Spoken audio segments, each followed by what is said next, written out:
Thank you. So I assumed I didn't get the job. But the next part of the audition, he called me back. The next part of the audition is the acting part of the audition. Now I'm like, hey, okay, maybe I can't sing, but I know I can act. So they pair me with this guy, and again, I didn't know about musical theater.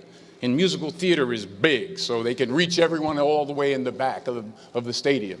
And I'm more from a realistic, naturalistic kind of acting where you actually talk to the person next to you. So I don't know what my line was. My line was, well, hand me the cup. And his line was, well, I will hand you the cup, my dear. The cup will be there to be handed to you. I said, oh, okay.